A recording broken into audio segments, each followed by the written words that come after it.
अस्सलाम वालेकुम व्यूअर्स। तहरीक लब्बैक पाकिस्तान से भी पीटीआई की तरह उनका जो एक इंतखाबी निशान था वो छीन लिया गया है। यानी कि क्रेन का निशान अब वो इलेक्शन में उसके ऊपर कंटेस्ट नहीं कर सकते किसी भी इलेक्शन को।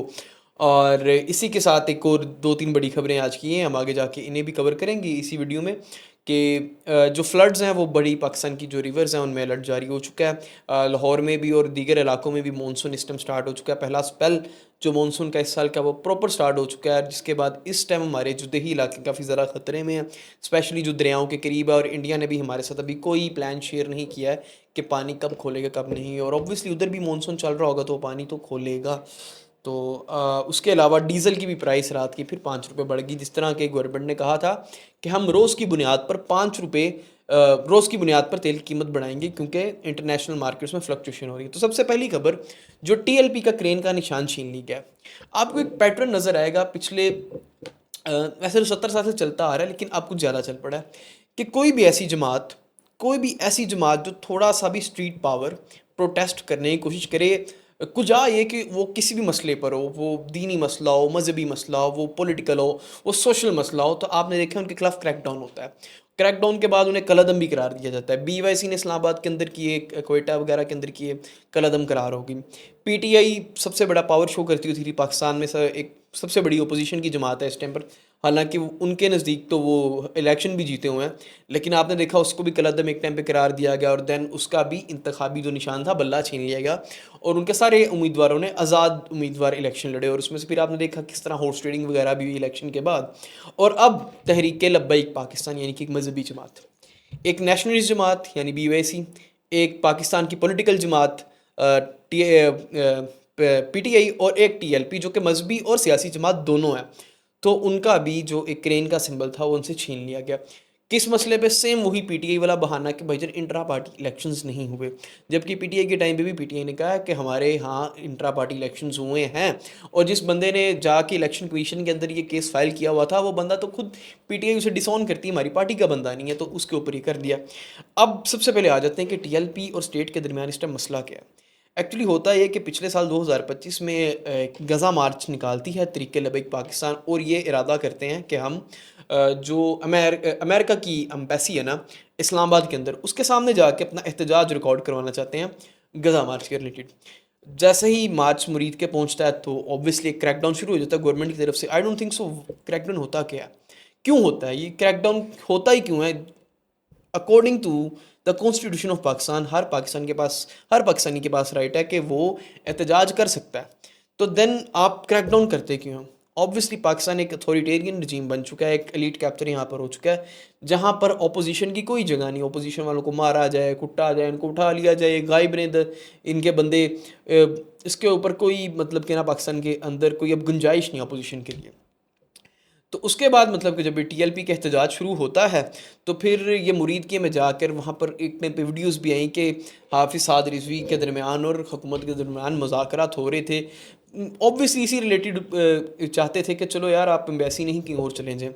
लेकिन मसला ये हुआ कि उन जितने भी मुज़ाकरात थे ना, अकॉर्डिंग टू टीएलपी उनसे हुकूमत ने रूगर्दानी की, और रात को बगैर बताए जबकि मुज़ाकरात की बात चल रही थी उसी दौरान ऑपरेशन लॉन्च कर दिया, एक क्रैकडाउन शुरू हुआ, जिसके बाद गैर मुसद्दक़ा ज़राए मतलब कि टीएलपी की तरफ से कहा गया कि हमारे हज़ारों लोगों को वहाँ पर शहीद किया गया। मोर देन वो 1000 अकाउंट बताते हैं कि हमारे लोगों को गोलियां मार के स्ट्रेट शहीद किया गया। और उसके बाद तब से आज तक हाफिज़ साद रिजवी और उनके छोटे भाई जो हैं वो दोनों लापता हैं। अब उनके बारे में गवर्नमेंट से पूछें, गवर्नमेंट कहती है हमारे पास नहीं है। सरकार क्रैकडाउन आपने किया, अब दोनों तरफ से गवर्नमेंट फंसती है इस मामले में।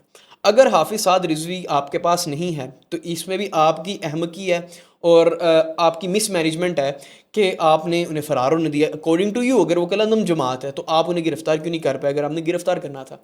और अगर आपके पास नहीं है तब भी एक मसला है कि भाईजान वो किधर है, आप उन्हें पकड़ते ही क्यों नहीं है? और अगर वो आपके पास और आप बता नहीं रहे तब भी एक ये बड़ा ही संगीन मसला है। और अब क्या हुआ, उस पार्टी का जो क्रेन का निशान था वो उनसे छीन लिया गया।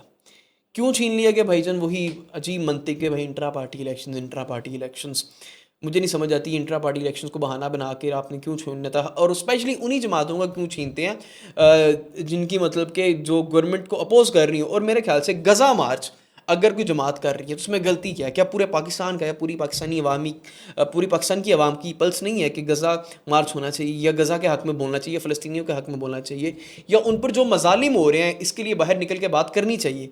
लेकिन हमारी गवर्नमेंट में फ़िलहाल पाकिस्तान इस्लामी जमहूरिया पाकिस्तान के अंदर, जिसका कॉन्स्टिट्यूशनल जो रिलीजन है वो इस्लाम है, उसके अंदर इतनी गुंजाइश नहीं है, उसमें इस टाइम इतनी भी इजाज़त नहीं है कि आप गज़ा के लिए या फ़लस्तीन के लिए मार्च कर सकें।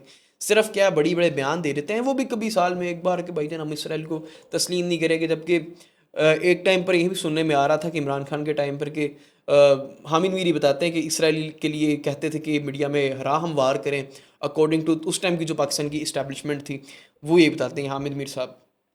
अब उसके अलावा जो एक और बड़ा मसला है वो ये है कि फ्लैश फ्लड्स दोबारा से पाकिस्तान में आने वाले हैं। मानसून का जो स्पेल है वो स्टार्ट हो चुका है, और दोबारा से मतलब कि एक नुकसान, मैं नहीं चाहता मेरे मुंह में खाक, नुकसान ना हो आवाम का, लेकिन अनफॉर्चुनेटली ये होगा, बिकॉज़ अभी भी नज़र नहीं आता कि गवर्नमेंट के पास कोई प्लान है या नहीं है। यहाँ पर इस्लामाबाद, लाहौर के अंदर और पंजाब के अंदर सैलाब आने वाला है, और पंजाब की जो मैनेजमेंट है उसको कोई इन्होंने अभी तक प्लान नहीं जारी किया है। इंडिया की तरफ से चलो ठीक है, हमें पता है कि उन्होंने पानी कब छोड़ना नहीं छोड़ना उसका प्लान ही शेयर नहीं किया, लेकिन पंजाब की इस टाइम मतलब कि क्या इसके ऊपर कोई प्लानिंग है वो किसी को कुछ पता ही नहीं है।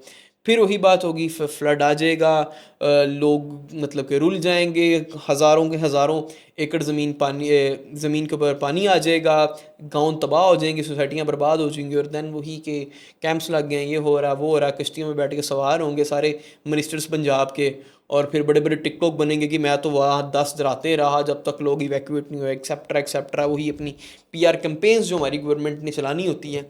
और हर साल की तरह आपको भी पैटर्न नज़र आएगा, गरीब आवाम के लिए आपने पेट्रोल भी डीज़ल भी 5 रुपये बढ़ा दिया रात का, मतलब कि किसी तरीके से भी आवाम को कोई सुख नहीं है, और हुक्मरान अपनी अयाशियों में फुल मज़े में, चाहे पीटीआई है, नून लीग है, पीएमएल, सारे लुट मारने पे लगे हुए हैं। उम्मीद करते हैं हुकूमत होश के नाखून लें, अपनी हर वीडियो में ये दुआ और उम्मीद रखते हैं कि होश के नाखून लें।